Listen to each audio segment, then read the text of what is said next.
For everyone into the main conference, you will hear music just briefly that lets you know you are live with your listening audience. I'll read my opening script and turn the call over to you, Ms. Peterson. One moment, please.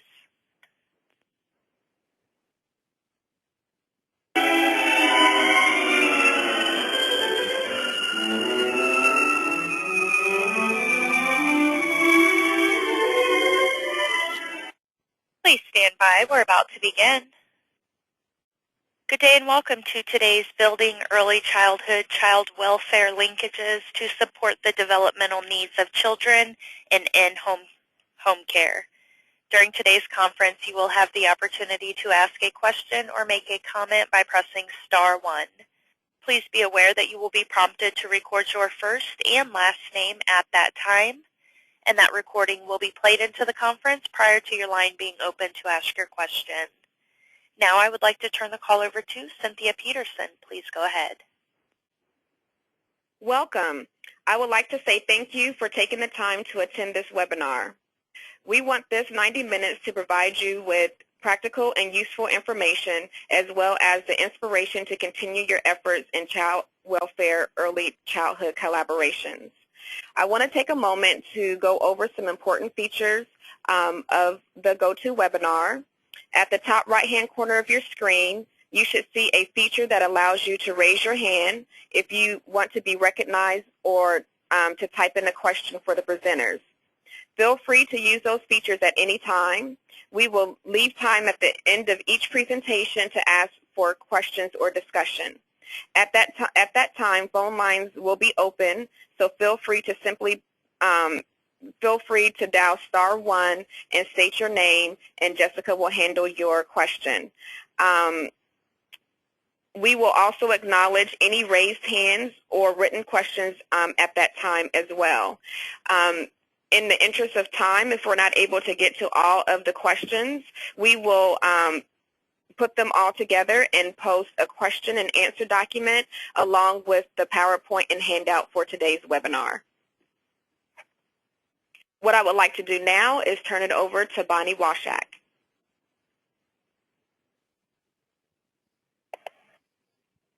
Hi, this is Bonnie. We'd like to frame the issue for you today, and that is that this webinar hopes to bring attention to the national issue of the well-being of young children in or at risk of entering the child welfare system, and the shared goal of promoting well-being of vulnerable children by the child welfare and early childhood systems. Our objectives for today are to learn about innovative programs that have built successful collaborations among early childhood education, child development, and child welfare communities, and to provide helpful resources to support the systems that serve these practices.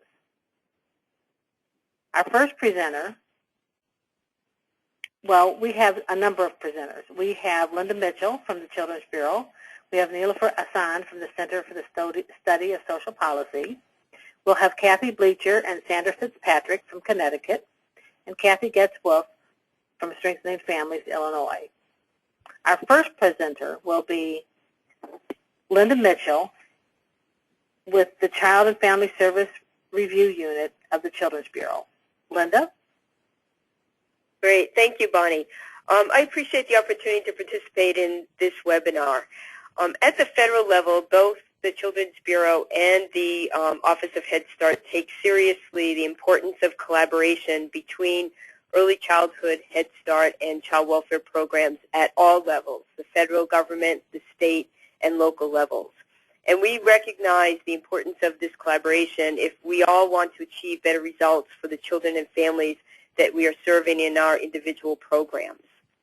I know that we have a mix of participants on the line, but I wanted to take a minute to go over a couple of important facts for the child welfare participants to know and understand about Head Start. Sometimes I find that one of the challenges for child welfare staff is this isn't something that's always provided to you in training, and you're not always aware of how to access Head Start programs for the kids and the families that you're serving.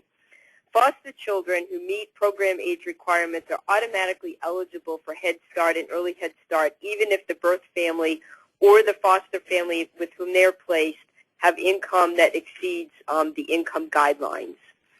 Head Start and Early Head Start programs are encouraged to prioritize children in the public child welfare system when they establish their enrollment selection criteria. And children whose custodial parents have an open case with the Child Welfare Agency and those parents retain physical custody are not automatically eligible for Head Start, Early Head Start. The Head Start programs, however, may prioritize these children for enrollment due to the family risk and the needs. So I want to take a minute to talk about ways that programs can collaborate. But before I walk through some of these examples, I want to caution participants that you shouldn't expect to just call up your local or state child welfare program or your Head Start program and think that collaboration will just easily start to occur. I know that the Connecticut folks are on the line and they plan to talk about this, but I was involved in the Connecticut collaboration when it first got started, and probably the most important work that we did before really getting into collaboration was taking the time to learn each other's programs, our different goals and processes in the ways that we work with children and families, and really being open to understanding the different organizational and program cultures of both Head Start and child welfare. And I think having that foundation before you begin to take on some of these collaboration activities is really important. The first three examples, I won't read all of these, but these really relate to the upfront process of collaboration around recruiting and selecting children, standardizing the referral process, and establishing a screening program for children who are involved in the child welfare system and are entering Head Start. There's also ways that you can arrange for cross-training opportunities, even just starting by inviting each program to visit one another. I know, for example, in Connecticut, when the child welfare staff were invited at the very beginning of the collaboration just to come over and visit the Head Start program, and how the child welfare staff came back and how impressed they were with everything that Head Start had to offer, and just being able to go out and see the program and how it works, I think is just something very basic and very helpful. Looking at joint planning processes between child welfare and Head Start is also important. You know, Head Start has meetings with families when they develop their plans to work with families. Child welfare, for example, may have administrative case reviews that would be helpful for Head Start to participate in those kinds of child welfare processes. So again, understanding the different ways that the two programs operate and where they can intersect and where are the ways that you can plan together. I know that one example that comes up a lot is that when a family is working with Head Start, they have one plan that they're working from, and then when they work with child welfare, they have another set of goals and plans that they're working on, and ways that you can collaborate jointly on those plans and work with the families together. I think it makes it much easier for the families to get through the things that they need to do for their kids. Certainly, designating a child welfare liaison to both Head Start and child welfare is really important, so that initially people have one person that they can go to across the programs, and also considering ways to co-locate staff, either Head Start staff within the child welfare agency, or having child welfare staff outstationed in a local Head Start program. I mentioned about the joint case planning and other ways to collaborate, and also agreeing to ways that you can communicate information to not only birth parents, but to foster parents, pre-adoptive parents, relatives, and everyone else that's involved in the child welfare situations about the Head Start program and how to get children enrolled in that program, I think is a really helpful step that you can take. Also, another thing that I think is important is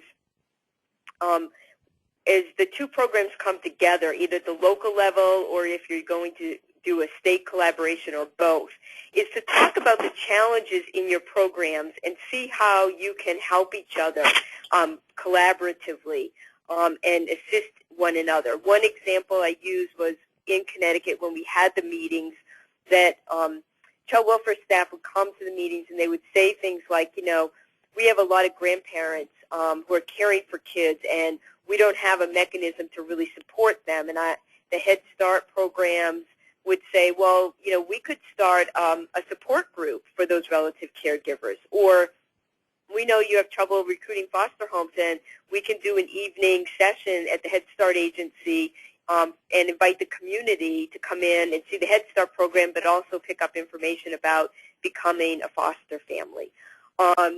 Another example of the cross collaboration that I heard was when child welfare would come and they talk about having to move kids out of their Head Start program because they were being reunified with their family that lived in a different community from the foster home, or they were changing foster homes or moving to a relative home. And Head Start said, well, gee, if you give us a heads up with enough time, we can work to keep that child in our program and do what we can around working with you on transportation so that that child doesn't have to get disrupted, at least right now during the school year, and that can the change can take place later. So just bringing those issues to the table and processing them and talking about them, I think are good ways that the collaborations can grow. The Children's Bureau and Child Welfare got together back in 2003, and we got together and had some services initiative grants between Early Head Start and Child Welfare. We selected 24 sites and funded them as part of the demonstration project. And the grantees were given flexibility with respect to the target population and the service models. We learned a lot from those grants, and I give a reference to the final report that synthesizes some of the outcomes. But what I did was pick out a couple of examples on the next slide of some of the different outcomes from these different initiative grants. And I think what's important, what I'm pointing out, particularly for the child welfare folks, is that we all in child welfare have certain goals that we need to meet for kids around safety, permanency, and well-being. And you can see through these grants, these collaborations between Early Head Start and child welfare, how those programs help to achieve some of those outcomes that child welfare is looking toward, such as reducing recurrence of maltreatment, keeping children at home with their birth families. We saw examples in the programs of helping to achieve reunification or other permanency goals for the children that were being served, and identifying and working on developmental delays and other well-being issues for the children in those programs. The federal government, both the offices of Head Start and the Children's Bureau, issued information memorandums reinforcing the importance of Head Start and child welfare collaboration. And I give the website references so that you can find those IMs out on the web. And then finally, a couple of other related federal efforts that we have going on. We have provided 8 grants in 2011 for infrastructure and capacity building for early head education partnerships to expand protective factors for children involved in child welfare. And we have some more similar grants in the forecast for 2012, and we provided the link for those of you that might be interested in applying for those grants. And then we have just a couple of other examples of Head Start and child welfare opportunities for collaboration, and the final slide provides you with a list of those resources. I want to ask now, before I go to the next presenter, if anyone has any questions. Thank you. If you would like to ask a question, press *1 on your telephone keypad at this time, and then record your first and last name when prompted. Once the recording plays into the conference, your line is open and you may proceed with your question. If you are using a speakerphone, please make sure that your mute button is turned off to allow your signal to reach our equipment. Once again, *1 for questions, and we'll pause for just a moment to assemble the queue. And we'll take our first question from Lori Beckel from Colorado. Hello. Hello. My question would be, I don't believe we received a copy of the slides and their marvelous resources on them. Will they be available? Yes, Bonnie, I believe this will be posted to a website. Is that correct? But we can also make sure that the PowerPoint goes out to all the participants. Yes, the PowerPoint was supposed to have been sent out, but they will be posted. There is a screen at the end of the presentation that shows where they will be posted. Excellent. Thank you. And we'll take our next question from Murphy. My question is, do you have any information about partnerships beyond Head Start with community-based early childhood programs?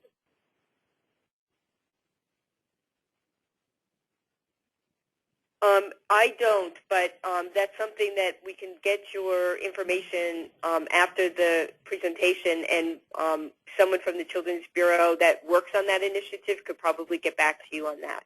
I don't, off the top of my head, know of or have examples of those collaborations, but the other presenters may. Yeah, Linda, I do think that when the Illinois folks talk, they will be talking about some of those partnerships that extend beyond Head Start. And as a reminder, press *1 on your telephone keypad if you would like to ask a question.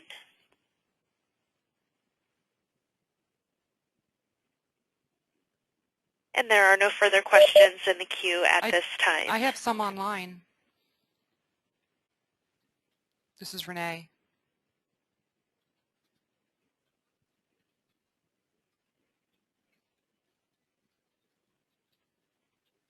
Renee, why don't you read yours out?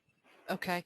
Do communities without a specific Head Start program but do have early childhood education apply as well to the issues discussed?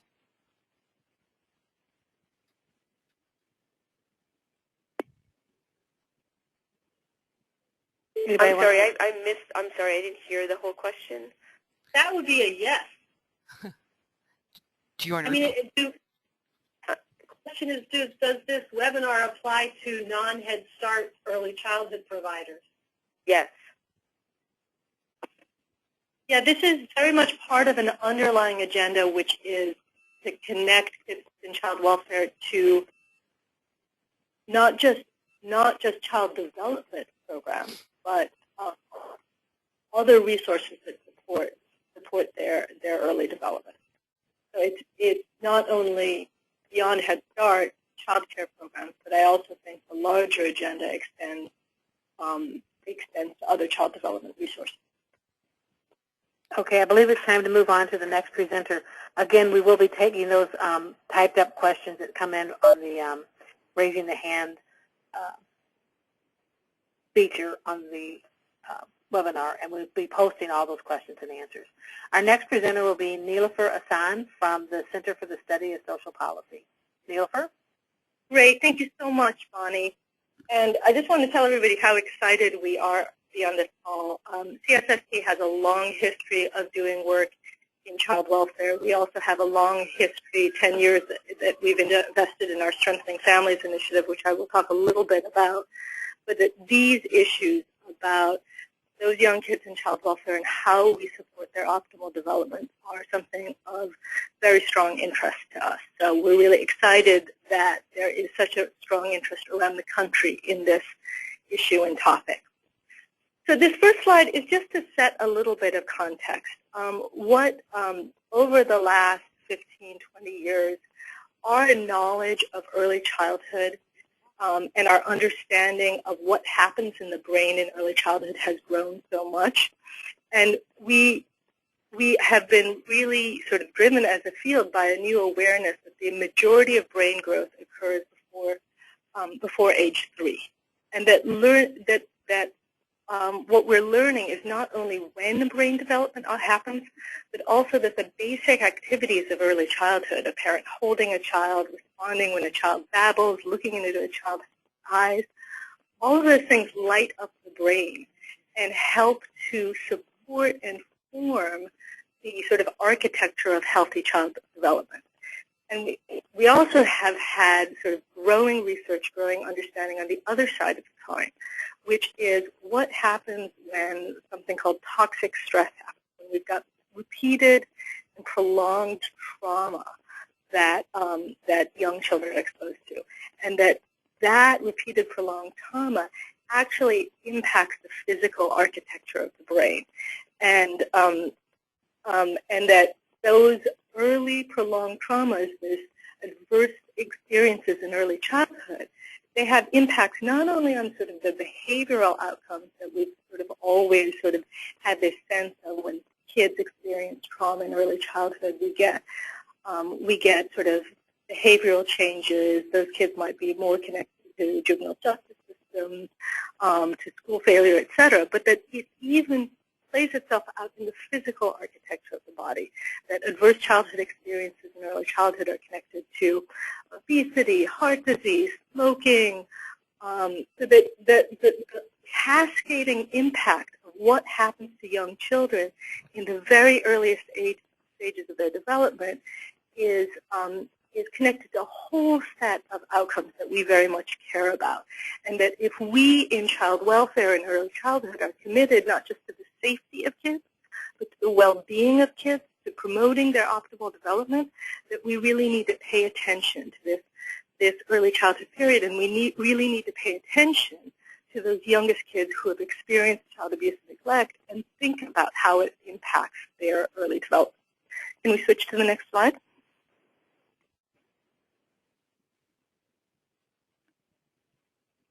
Okay, so what we know about developmental needs of young children in child welfare. First, we know that early attachment is a basic building block for many aspects of early development, so that when a child is securely attached, they're more able to explore the world, they're more able to connect with a lot of the basic developmental things that they need to do to support all sorts of other parts of their development, so that if we've got neglect or trauma in early childhood, it's going to have a cascading impact on ongoing development because it's such a fundamental building block. We've also learned that despite trauma and neglect, not only some kids, but many kids succeed and thrive. And so that we really need to look at what we can learn from those who succeed. And that's led a whole other body of thinking about protective factors as an important way to buffer and mitigate the impacts of trauma.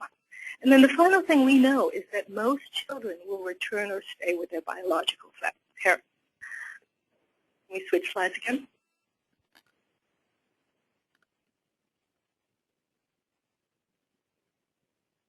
Okay, so what does that mean for an agenda for early childhood child welfare linkages? First of all, we know that young children in child welfare will need a particular focus on their developmental needs, that their experience, the experience that led them, that brought them to the attention of our child welfare systems, that we know those experiences impact development. And so if we want, again, if we're pursuing a well-being agenda for those kids, then we really need to hone in, not just on keeping them safe, but thinking about whether or not there is sort of developmental deficits and whether there are supports that we can wrap around to get their development back on track. And that the developmental supports of these children, it's not just about getting them into quality early care and education, though that's an important part, but that those developmental supports need to be informed by an understanding of the impact of trauma on development. So that if we understand that, you know, a child that has experienced abuse may have certain behavioral characteristics, may have certain responses to being scolded or things like that, that helps us interact with them in a way that is more supportive of their development. And that we also need to think intentionally about how to support the capacity of families to keep their children safe and support their early development. And this gets back to the last point on the previous slide, which is we know that most of the kids will return or will stay within their family. Okay, so can we move slides again?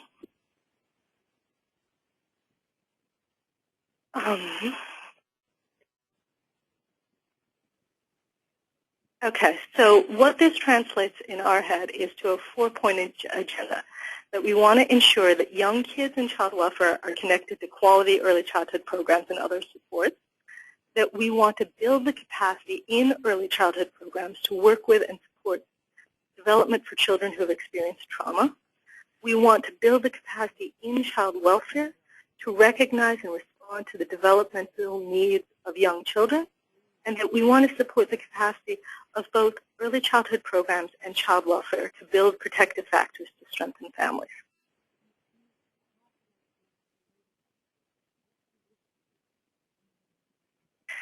And that we want all of this to be informed by this new and very powerful knowledge about what developmental science is telling us is going on in the brains of vulnerable kids. Next slide.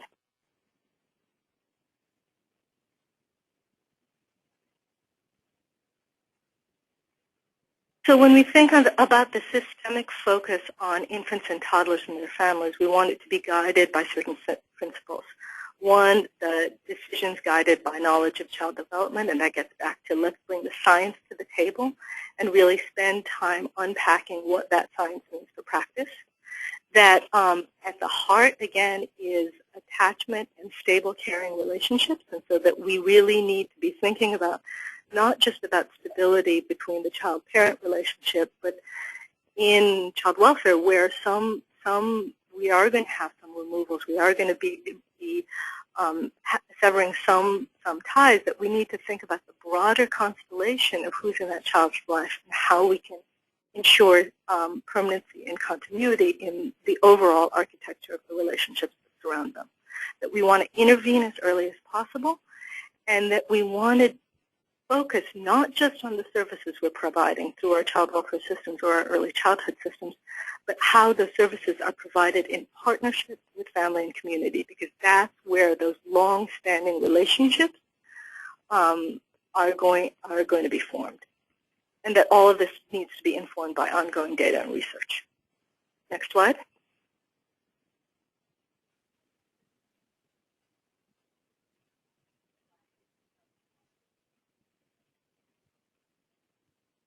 I'm going to switch gears for a second and talk about our Strengthening Families initiative, which is in 35 states, and where we're working with early childhood partners, child abuse and neglect partners, and child welfare partners to really think about how they frame what they already do with kids and families in ways that build 5 protective factors that we identified in the research literature that are correlated with lower rates of child abuse and neglect, optimal development, and strong families. So these are the protective factors really quickly. And if we can move to the next slide.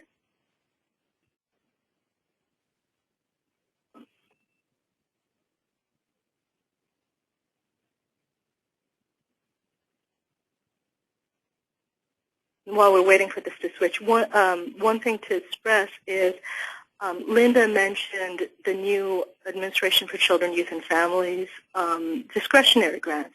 And for those of you who applied for those grants, who were interested in those grants, if you read the preamble that prefaced all of those grants, it talked about the Administration for Children, Youth, and Families' new focus on the well-being of young kids and their families, and really called out the 5 protective factors that you saw on the previous slide as central to a well-being framework. So this is the overall logic model of the Strengthening Families work. I mentioned that one thing that we're looking at is the connections between strong families, optimal child development, and reduced rates of child abuse and neglect. The 5 protective factors were identified based on an extensive literature review of what existing research already told us were correlated with those results. We also spend a lot of time in the field with structured dialogues with practitioners to ensure that the research knowledge also connected to what practitioners were telling us and practice knowledge about these issues in the field. We spent about 2 years looking at programmatic practice with a series of research tools that were all keyed to the protective factors, where we went out, we observed programs, we did focus groups with parents, talked to over 300 parents, we did structured observations and focus group with staff, interviews, but all of them to get to what are the strategies that would allow programs to build protective factors in their day-to-day interactions with families, and then spent 2 years in a pilot with 7 states, really looking at the policies and systems changes that would support many programs being able to work in this protective factors type approach. And again, there are 35 states around the country that are implementing strengthening families, and they have both resources at the state level in terms of training, cross-systems leadership teams, et cetera, that can support this type of work.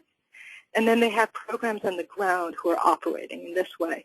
And for those of you who do go to the slide deck for this webinar, there's a map of all of the states around the country that are participating in this initiative.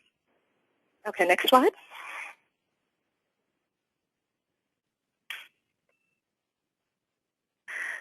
The other thing that I want to stress with all of this is that that folks are applying this approach and the protective factors as a common frame of thinking how we work with kids and families, not just in early childhood and child welfare, but also in other domains that touch young children and their families. And so this is a place where the intersection can be not just between the early childhood and child welfare sector, but with the other systems that are supporting the development of young kids and their families. Next slide.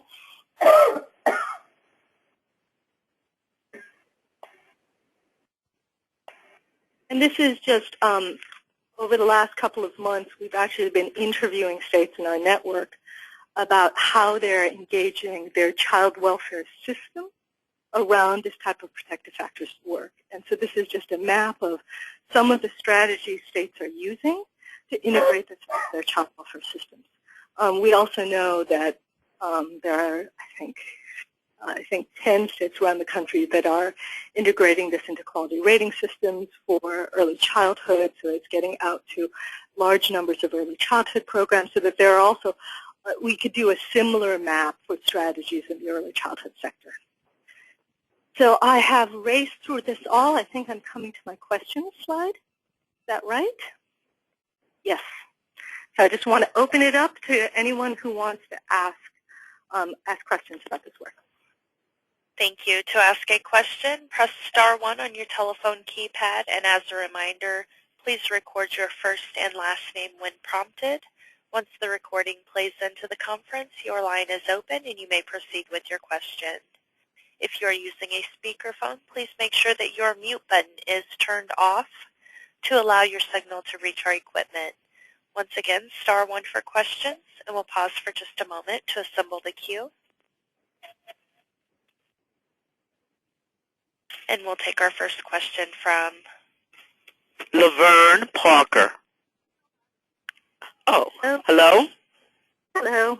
Hi, my name is Laverne Parker, and I had tried to flag for a question on the previous discussion. However, I just wanted to say I'm calling from New York City, and one of the questions had to do with states that were working already, trying to do some of this work. And one of the things that we do here in New York City is we have in our child welfare agency, we have an Office of Early Childhood partnerships with the preventive service agencies in the child welfare side of the agency in trying to accomplish just some of those points that we discussed already. And so I just wanted to say that, yeah, well, some of us are trying to do that, and not on a grand, big scale, but yes, in New York, we're trying to get that done. Yeah, no, I think that it's exciting. I do think that there's a much interest and awareness of this work, and one of the things that when we get to the end of this call, we'll talk about is there a need for future calls? Is there a way that we can support building a learning community among folks who are interested in this issue and doing work in this area?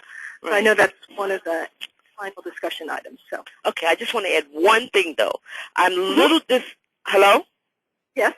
I'm just a little dismayed that the focus is so much on Head Start when, at least in New York, most of our children in the child welfare system are in subsidized child care and not Head Start. So, and I work primarily on the child care side. So I'm just a little dismayed about the lack of focus on subsidized child care. And I volunteer to get involved.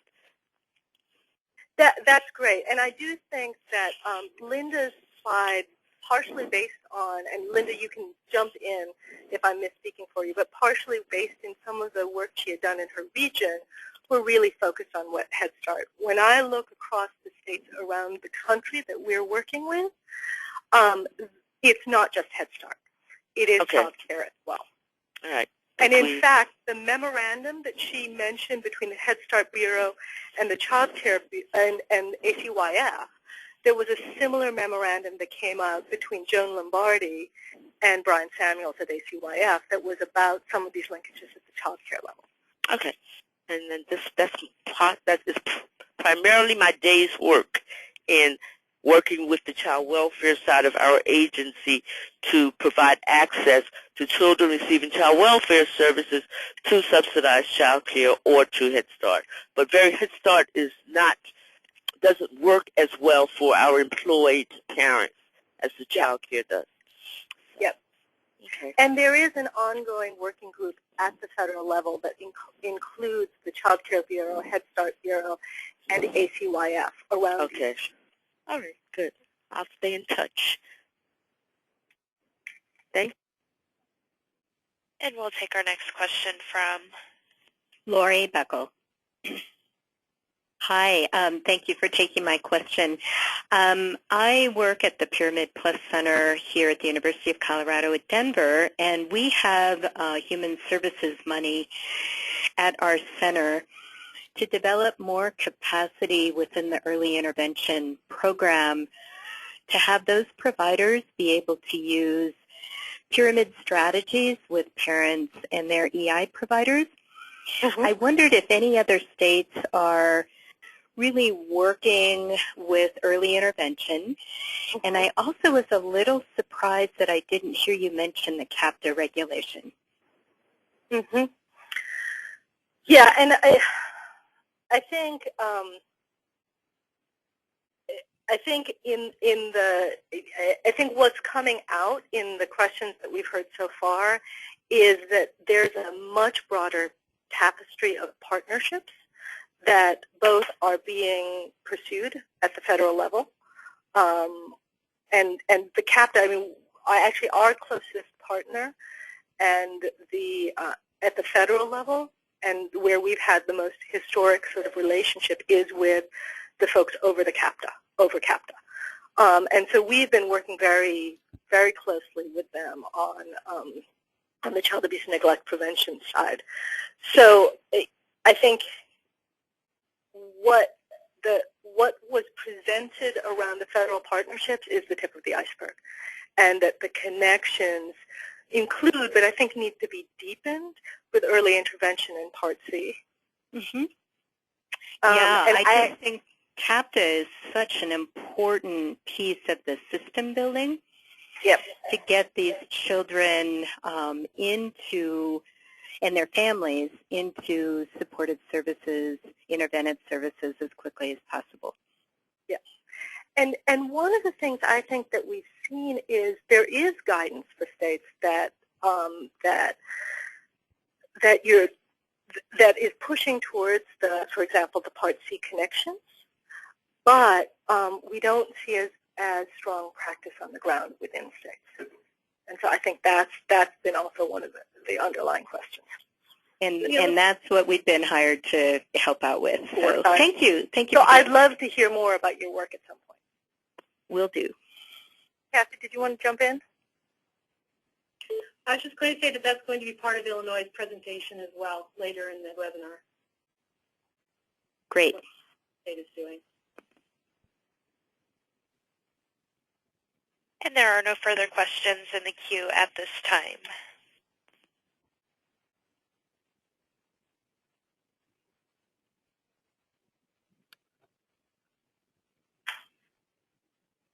Okay.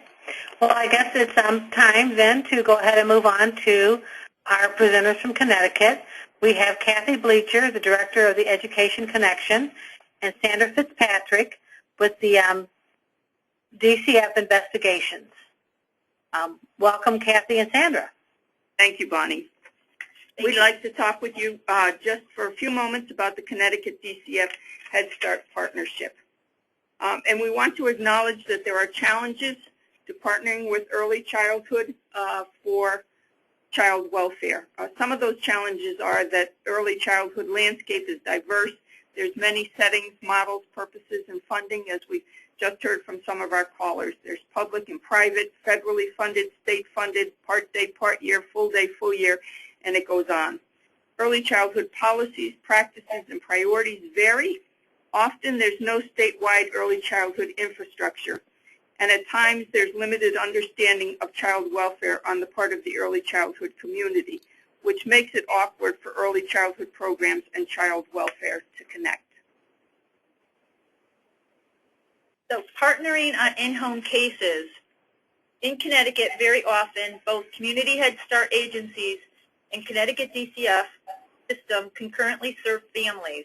Collaboration and cooperation are imperative to ensure that children are safe and families receive coordinated services and treatment. In Connecticut, there's a strong emphasis on maintaining children in their homes whenever possible.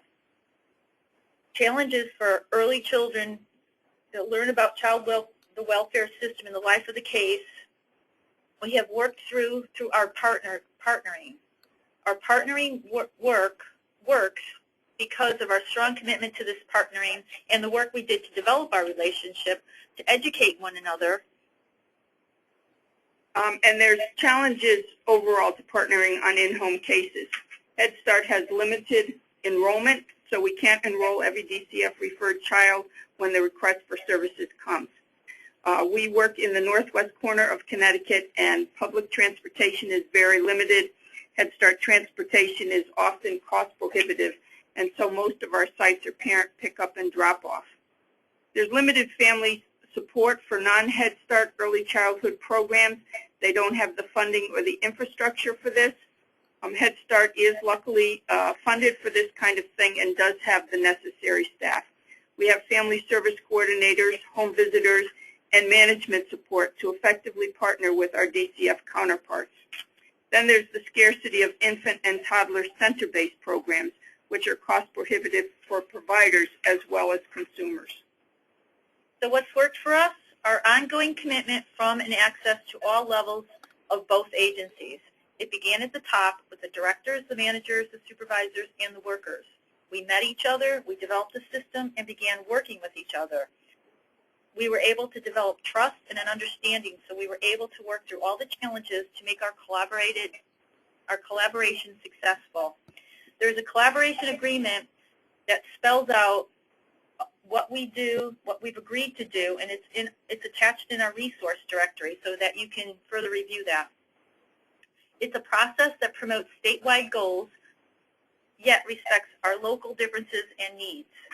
Our collaboration helps achieve safety, permanency, and well-being for children while attaining social, competence, school readiness, and comprehensive child and family services. We have opportunities to share accomplishments and learn from other communities.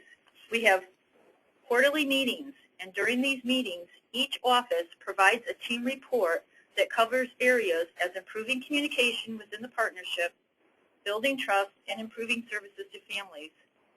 We also discuss accomplishments and future goals. One of our current goals is to enhance our partnership around foster care.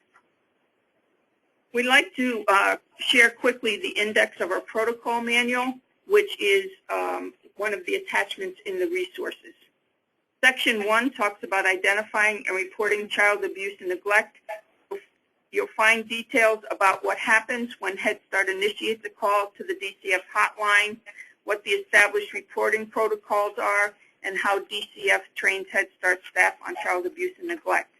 In the second section, it talks about communication on open DCF investigations, how Head Start provides information to DCF, how DCF provides feedback to Head Start on their reports and regular updates throughout the life of the case.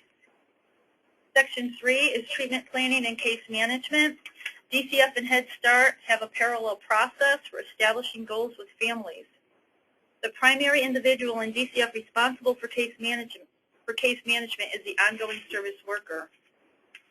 With the family and involved providers, the initial worker, which is usually investigations, is responsible for the initial safety plan. With the family and involved providers, the ongoing service worker then develops the ongoing treatment plan. The ongoing treatment plan is reviewed through the administrative case review process every 6 months.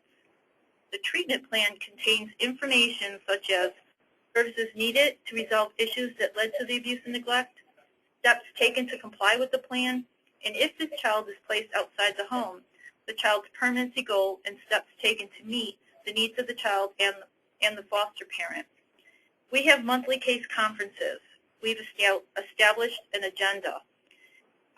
We have entered the agenda in our attached resource directly that you can also refer to. The fourth section talks about placement of children. Head Start assists DCF in identifying and locating relatives for Head Start children facing out-of-home placement. We also work together to coordinate the services to assist children to stay in Head Start when they have to move from one program to another. The fifth section talks about DCF referrals to Head Start and Early Head Start, how the DCF caseworker or foster parent initiates referrals to Head Start, and how we work together to determine the appropriate service approach for these families. The last section is about agency planning, talks about DCF assisting Head Start in finding eligible families, helping us with recruitment and enrollment. It also talks about how Head Start and DCF work together for their planning efforts, and that Head Start assists DCF in identifying and recruiting relative, foster, and adoptive homes. The collaborative process. It must be meaningful for all. It needs to be a win-win-win situation. Win for DCF, win for Head Start, and most importantly, win for children and families. We need to balance process and product. When we talk about process, we should take all the time we need to ensure that we bring everyone along in this collaborative process. We must carefully consider all aspects of the issue and caution ourselves against moving forward too quickly. By the same token, we have to consider the product. We all know that actions speak louder than words. Too much talking and not enough action could derail our collaborative efforts. Our collaboration will only work if we are able to see documented progress each step along the way. We need to look at mental models. What mental models do others in the community hold about our organizations? Early on, we dealt with misconceptions like Head Start was just a glorified babysitting service, or DCF loved to take parents' kids away. We came away knowing what each organization did and what roles we played in assuring safe, stable homes for children. The collaborative pathway is composed by the three above elements, which leads us to our shared goal of safety, permanency, and well-being.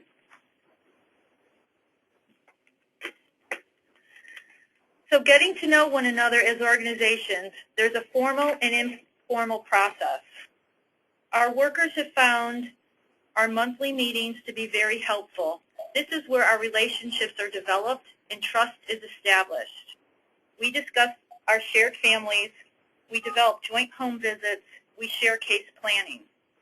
We have found identifying family issues and stepping in early leads to better results than waiting until a family is experiencing a real crisis. Next slide. Our common ground. Our common ground, we have found children are safer and families are stronger when communities work together. So we want to look at improving outcomes for children. We've identified 5 very clear stages of this process. The first one is getting together, and we can't emphasize enough the importance of face time. The second stage, building trust. The third, developing a plan. When you look at formalizing interagency relationships, the collaborative agreement really brings that together, and you'll see some examples of that in the resource file. Also, the development of technical tools, things like referral forms, data collection tools, meeting and case conference agendas. Then, of course, we need to take action, and we need to go to scale.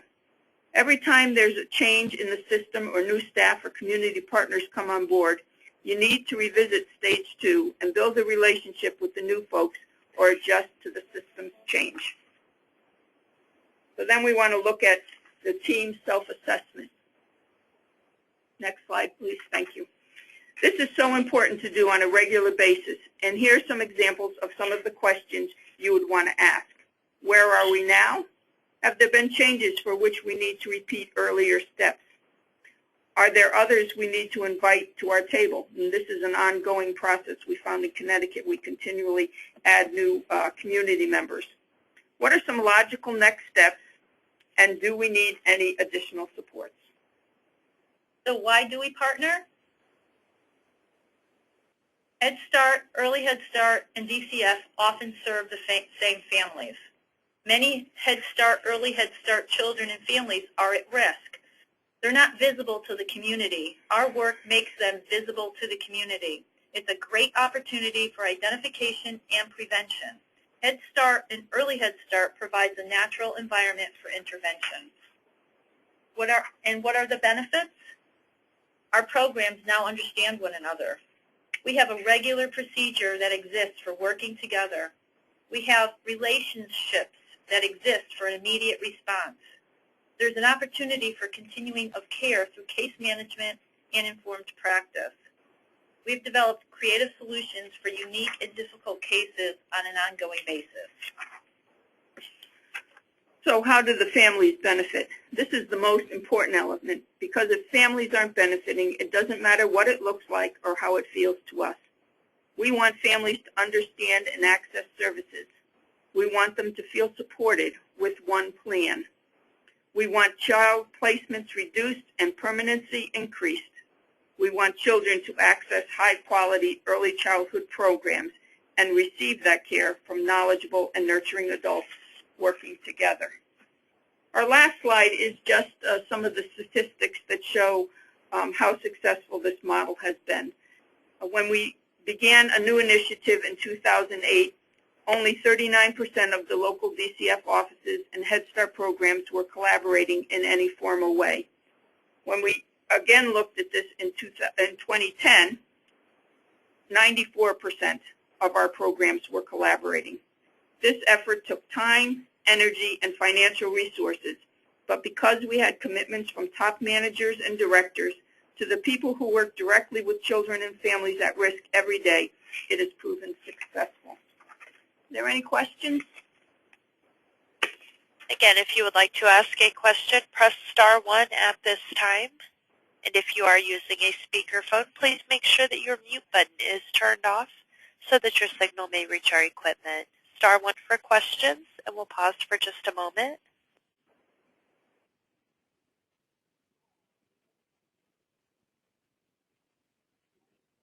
And we'll take our first question from Julie McCrae.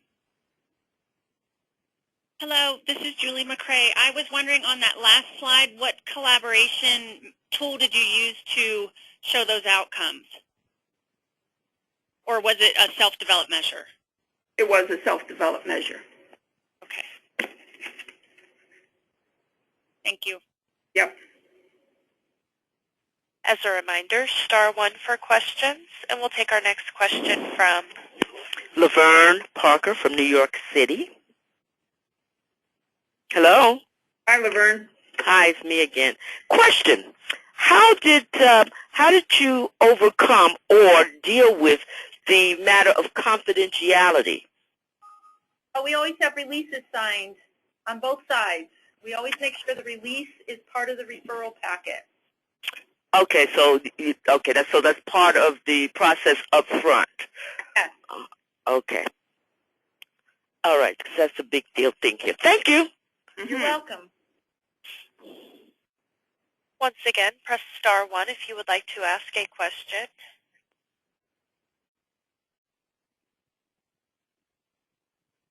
It appears we have no further questions over the phone lines at this time. Okay, then we'll go ahead and move to our final presenters from Illinois. We have Kathy Getz-Wolf, the Executive Director of the Strengthening Families Illinois.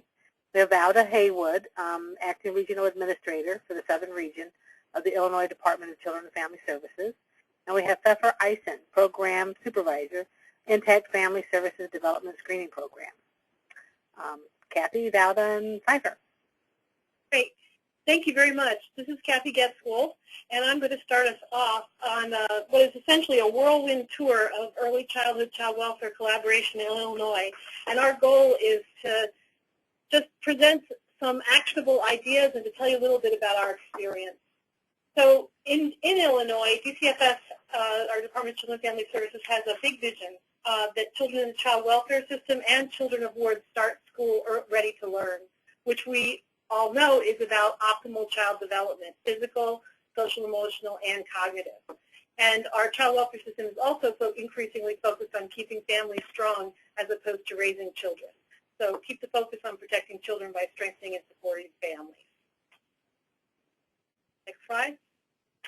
We've had a school readiness focus since beginning in 2003. There was a paper produced by Charlie Bruner at the Child and Family Policy Center in Iowa that looked at child welfare systems and their focus on school readiness needs and what child welfare systems were really investing in doing a good job at school readiness for kids in the system. And it was kind of a wake-up call for Illinois in terms of, because there weren't a lot of child welfare systems focused on this.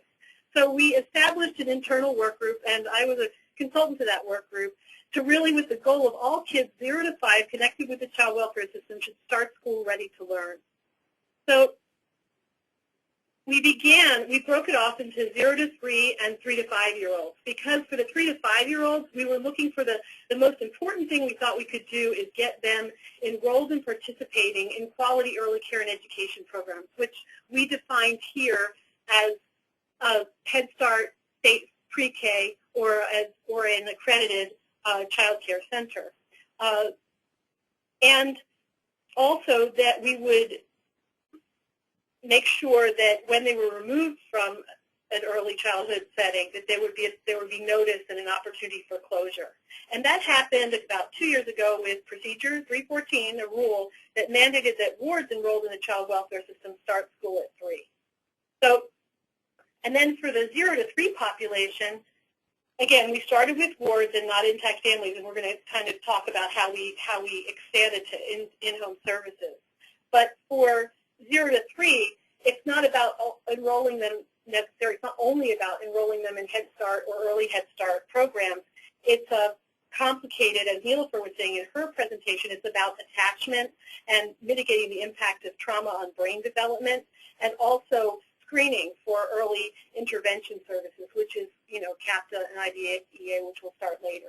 We'll talk about a little bit later.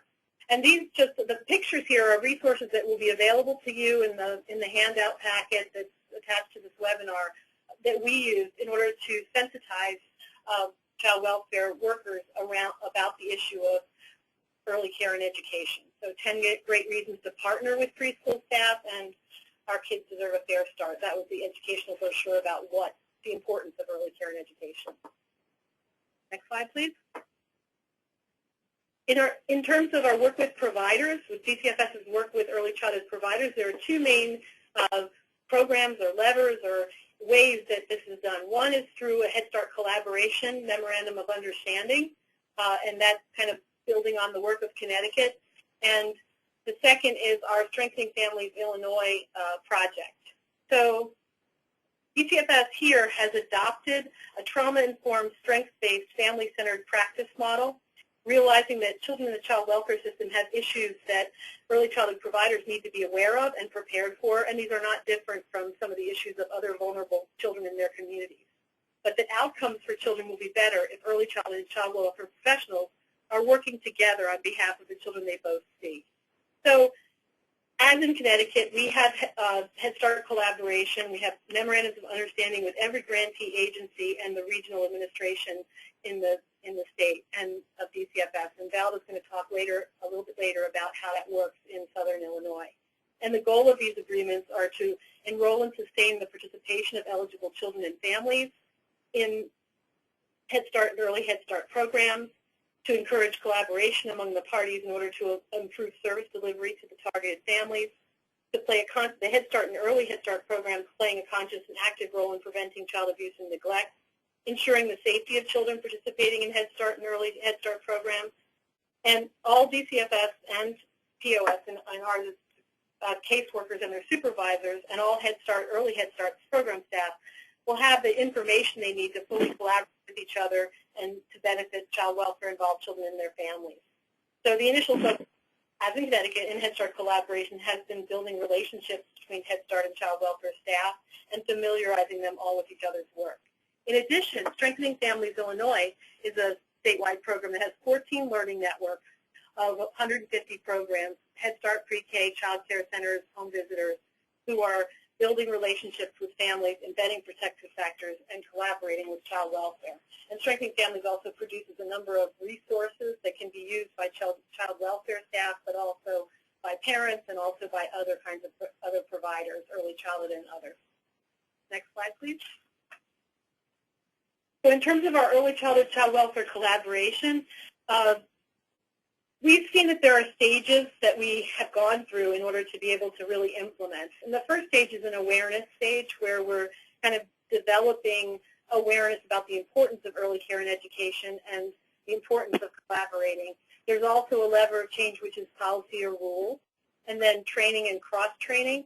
And then as of about in 2007, 2008, DCFS created jobs in each region. We are a state-administered system, so created jobs and with liaisons who were responsible or are responsible for connecting early childhood and child welfare staff in their regions, and also for ensuring that young children are enrolled in early care and education. Next slide, please. So as I said, we started with kids in the system, kids who were in home, and we're replicating the model from kids in care to kids at home. And now I'll turn it over to Valda Haywood, who is the Regional Administrator for the Southern Region in Illinois. Good afternoon, everyone, and thank you for joining us today. Southern Region is one of 6 regions for the Illinois Department of Children and Family Services, and if you could move to the next slide, you see we have 37 counties, and in our 37 counties we have 13 Head Start grantees. We believe in Illinois that early learning education will meet a couple of goals. First, it will meet the needs of children who are 3 and under and 3 and above. And we also believe that as we meet the needs of our children, then we will reduce the number of children in abuse and neglect situations.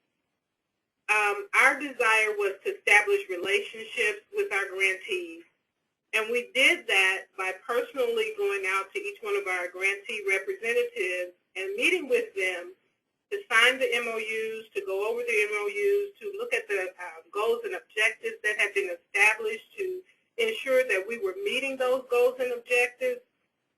And we used this opportunity to invite our grantees to share in the planning process for our Sweet Talks, which were cross-trainings between Head Start and Children and Family Services staff and our POS providers. We wanted the opportunity to have everybody to work on the planning so that we would be able to, as much as possible, meet the needs of DCFS and the needs of our Head Start grantees. We held 5 cross-training sessions in our local DCFS and grantee catchment areas, which allowed our staff to break into specific focus groups where they could be addressed and deal with those grantees that they were going to work with on a daily basis. The whole idea was relationships cost us nothing, and we were all glad to provide the time and the energy to get the Head Start collaboration going and to keep it going. We continue to build on relationships. We have regular quarterly meetings, and in these quarterly meetings, our agenda is driven by the goals and objectives of our MOU. We're inclusive of both structures' leadership, because we know that if it's approved by the leadership, then it'll carry down into the staff who will actually do the work. We include our POS staff, we include other specialties, and provide assistance to our grantees, and then they provide desires and assistance to us. Our major goal has been to drive down the collaboration to the field office staff and the teachers and teachers' aides with Head Start, because they're the ones who will interact with each other. Then their efforts of attending various meetings, including each other in child and family team meetings, including each other in staffing. As we do this collaboration, we continue to drive it down because they're the people who are going to be interacting with the children and interacting with the families. We were working hard. We made sure that we were needing to get all of our kids who were 3 and under. Initially, we started with our 0 to 3, and then our 3 to 5 populations, making sure that all of those children that we were legally involved with were in a school readiness program.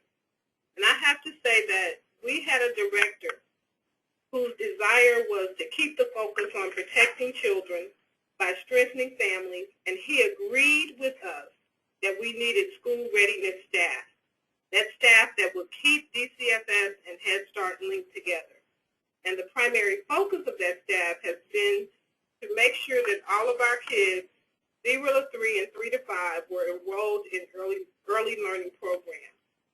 As Kathy stated earlier, our policy and procedure 314 states that education for children that DCFS is legally involved with will begin at the age of 3 years. And because we have a desire to have our kids in an educational program and not just a place where they are babysat for the day, we try to get as many of our children in a Head Start program as possible. We look for Head Start first. And I heard several people saying there's not enough, and that's exactly the same issue we have in Illinois.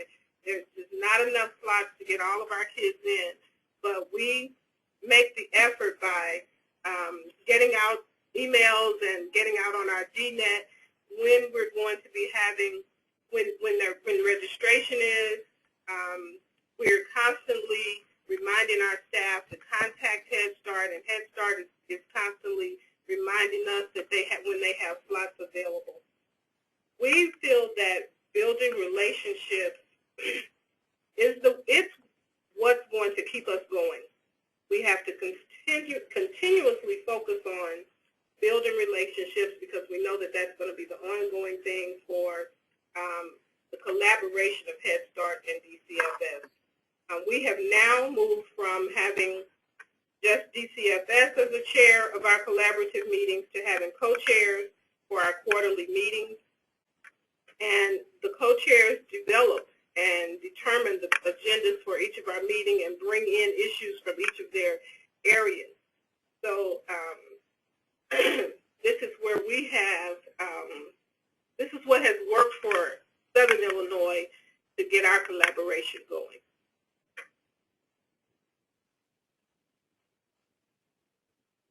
I think there was, you need to advance the slide, and Bella just talked about all of these issues, that it needs to be someone's job. That's the role of the school readiness specialist, support from leadership.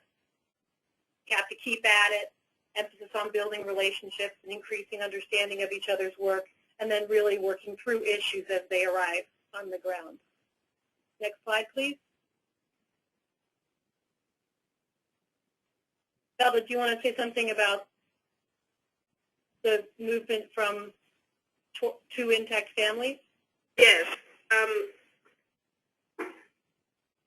We started off mainly working with getting our placement with kids that were in foster care into some type of an educational program. We are now moving to including our intact teams. They are invited to all of our quarterly meetings.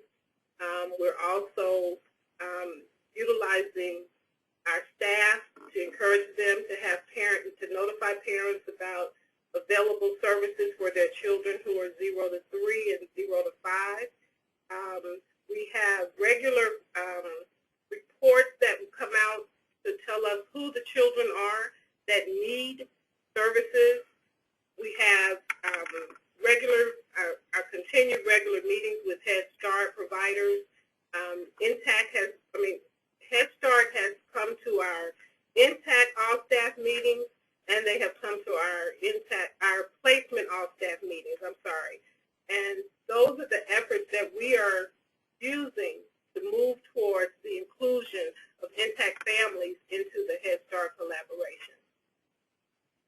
Okay. Next slide, please. I wanted to just talk about another innovation that's happening in the southern region in one county through a Strengthening Families Early Childhood Learning Network.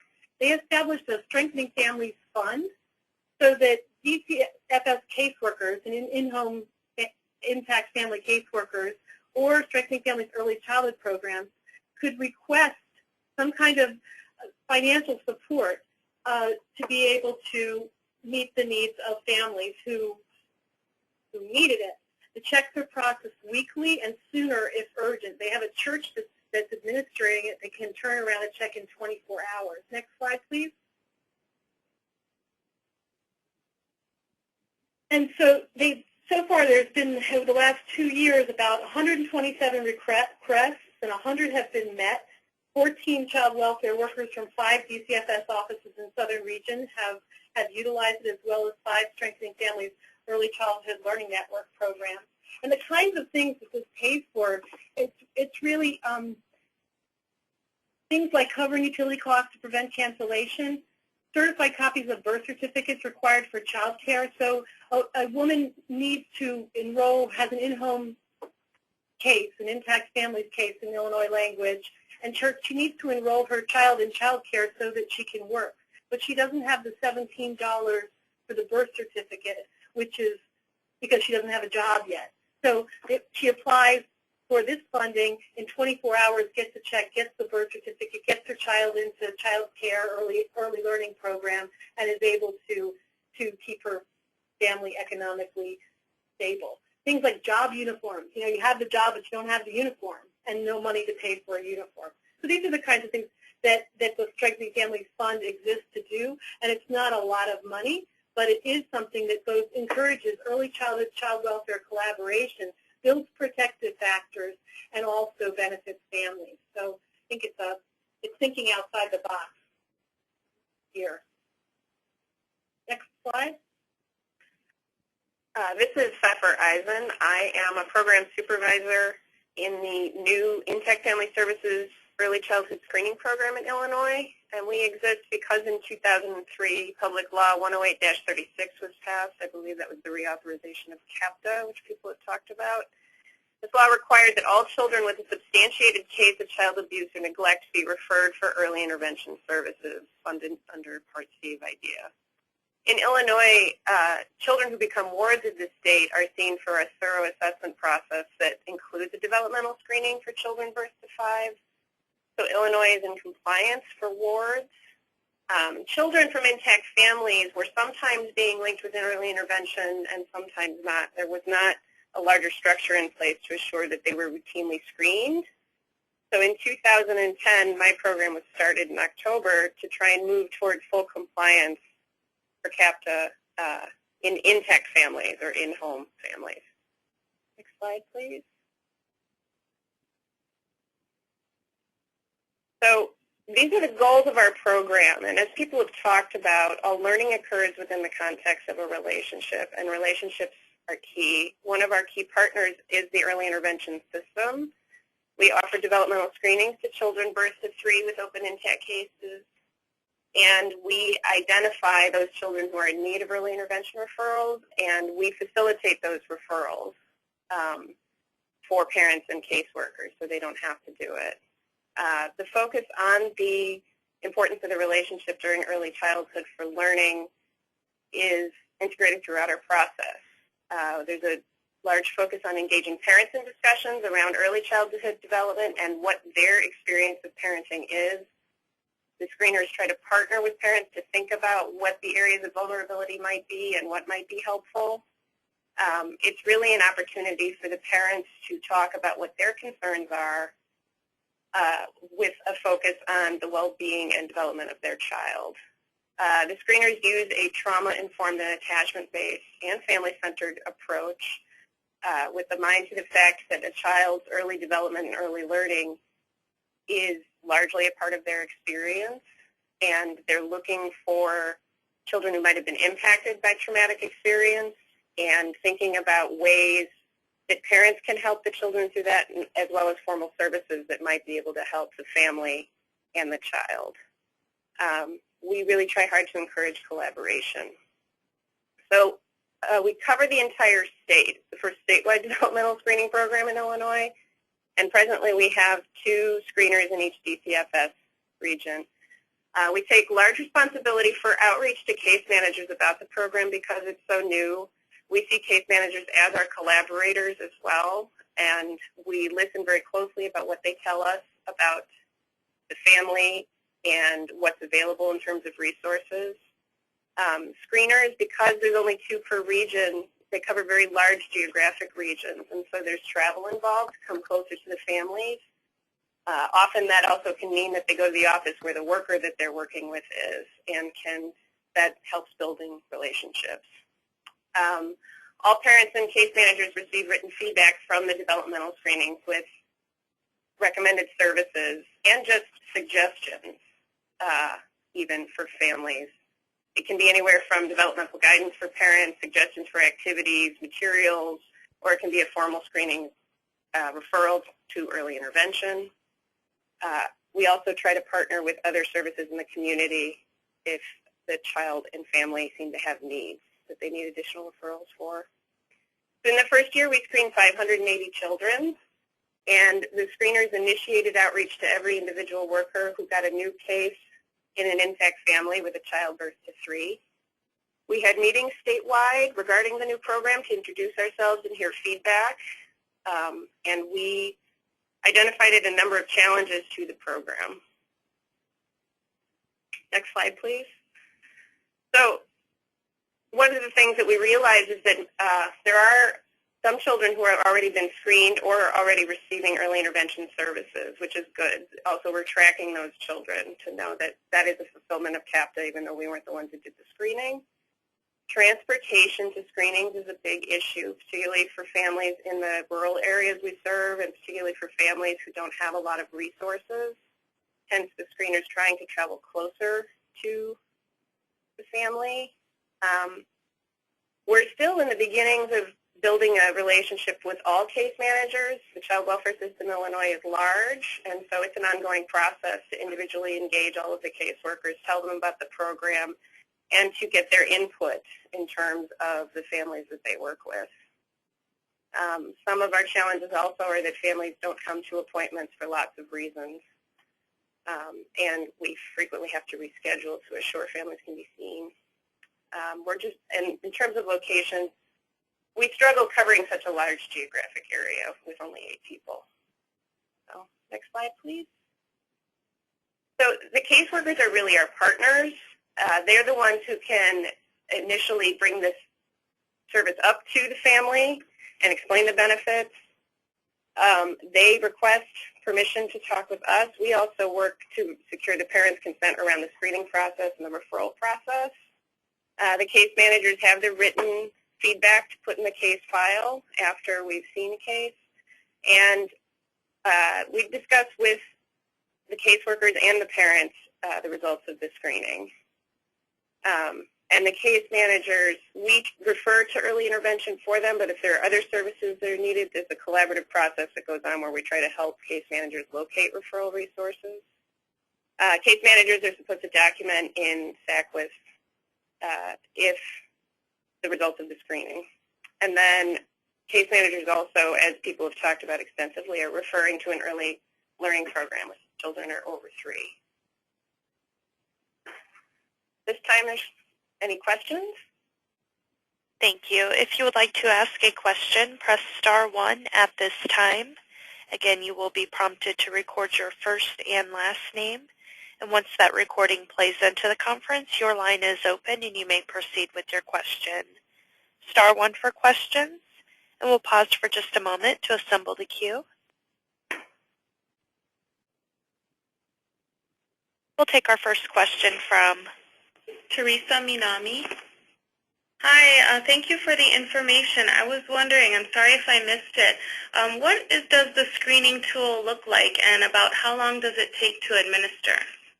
The screening includes tools that we use, the Denver and the Ages and Stages social emotional, but it's at least an hour and a half generally, because it also includes a discussion of all of the issues we talked about, what the parent feels about parenting, what they notice about their child, and we include case managers in there as well to see if they have any concerns.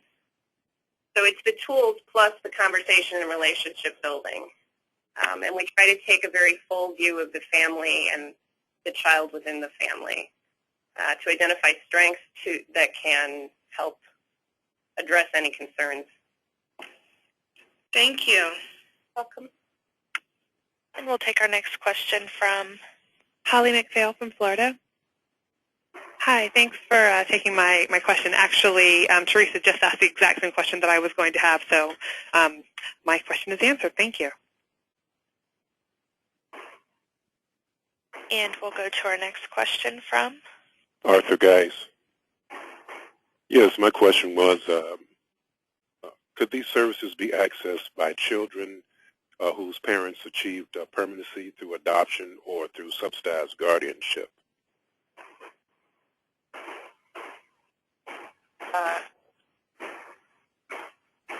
Someone who have achieved permanency would go through the state's early intervention program. We have a county-based system for being able to be screened, but they wouldn't be part of the Illinois Department of Children and Family Services intact screening program. Okay, I'm sorry. Anyone can access early intervention services. Parents can call themselves to refer to early intervention.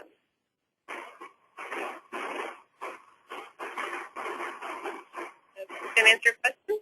Yeah, I guess so, but would it be the same, I guess is what I'm asking, same services that you're offering?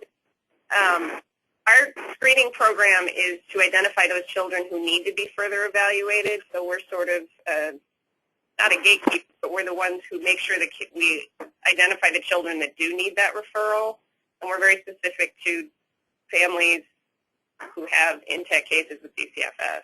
Mm-hmm. I understand that. I guess what I'm asking is that the ones that have to go through the screening process that has already been established for families that have achieved permanency, is it the same type of screening, the same tools that is used, or is this something that is a little more advanced? We can find the answer to that question. We're not sure what tool DHS uses in the state, but we feel that it's probably a similar process. And I know that once they get screened in and they're being referred to early intervention services, there's a big emphasis on relationship-based practice and strength-based work in our child and family. Okay. Thank you. And we'll take our next question from Ruth Kagi. Thank you. This is Representative Ruth Kagi in Washington, and I'm curious, if no Head Start slots are available, do you ever purchase preschool from a private provider? And also, we sometimes have foster parents who don't want their foster children in Head Start or in preschool. They want to take care of them themselves, which is a concern. I'm wondering if you have a requirement at the state level that foster parents do need to enroll children in Head Start if it's available. Yes. It's not Head Start. It's not enroll them in Head Start. It's enroll them in a quality early learning program, which is defined as Head Start or state pre-K, which is a part-day program, 4 days a week, or an accredited early care and education program. And there are exceptions, but that's based on the caseworker's discretion and the best interests of the child. But there was a rule passed that said that all children who are wards of the state need to be enrolled in quality early care and education starting at age 3. So Great. The does not apply, does not apply. You know, what are they in our data system? Okay, great. And so you do allow purchase of private preschool if Head Start's not available. State pre-K has a similar eligibility situation, and I'm not sure statewide how many of the 97% of children who are enrolled. I'm not sure how many of them are not in Head Start or pre-K, but have to be in a different kind of situation.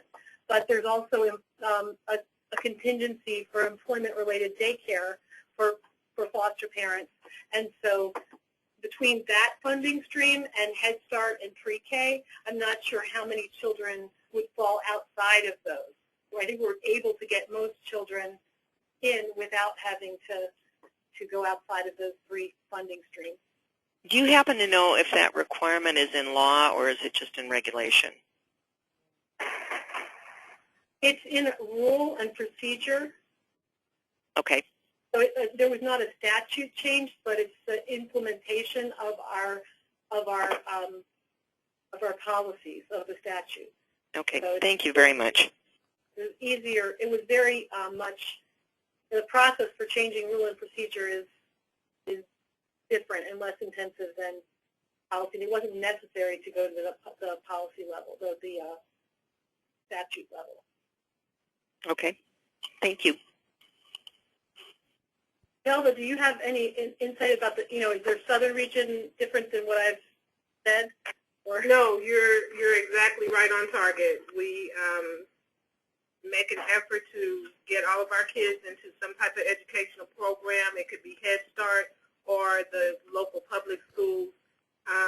We very seldom, or I don't even know of any in my years of having to go outside and get private education for our kids.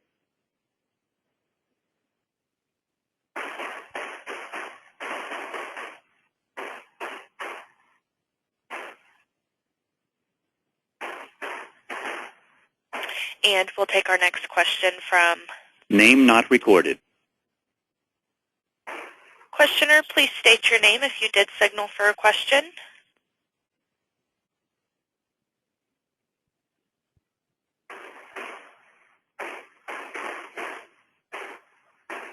And due to no response, we'll go to our next question from...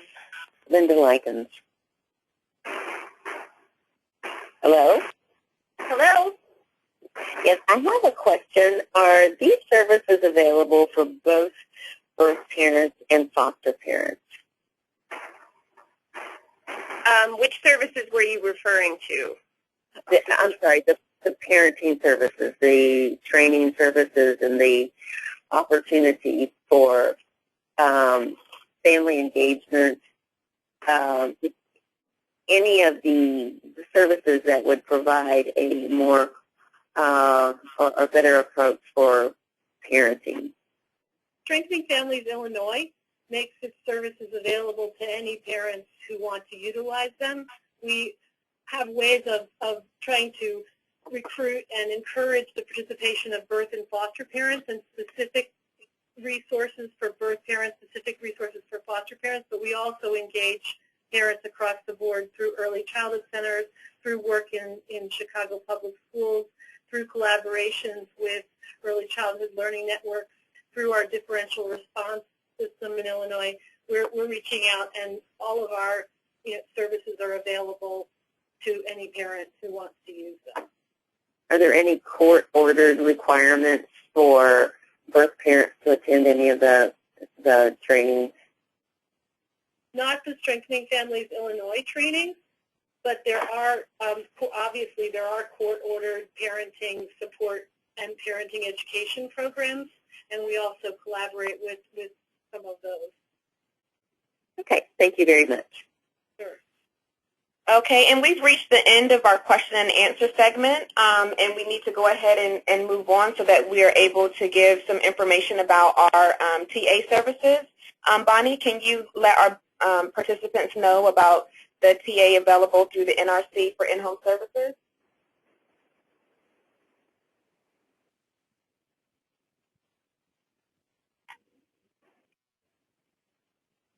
Ms. Washek, please check your mute button.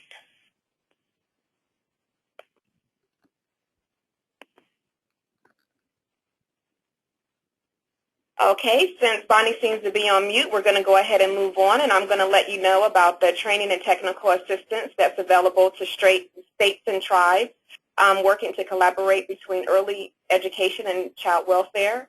TA services also provide peer-to-peer learning, access to training curricula and trainers, and information services.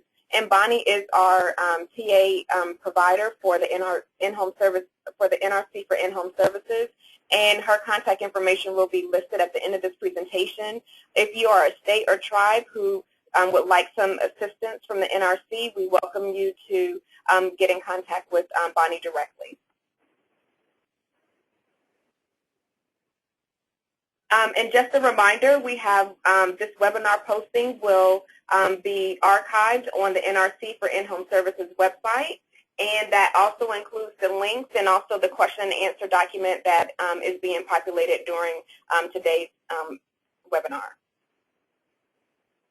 At this point, we have run out of time. We are a little bit over, and so any additional comments or questions, we encourage you to go ahead and use the chat feature. And what I will do is populate those questions, send them on to the presenters, and make sure that they are captured in our question and answer document, which you will be able to find on the NRC for in-home services website. Just like I just discussed, this is the contact information for all of our presenters. On behalf of the NRC for in-home services, we want to thank you for joining today's webinar. If you have additional questions, the contact information for each of our presenters is listed for your convenience. Following today's webinar, we will send out a short online survey and hope that you will take a moment to provide us your feedback. We hope that you learned something new about building partnerships between child welfare and early education systems. This concludes this webinar. We want to thank you and want you to have a great and wonderful afternoon. Thank you so much. This does conclude today's conference. We thank you for your participation.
button will be enabled when screen sharing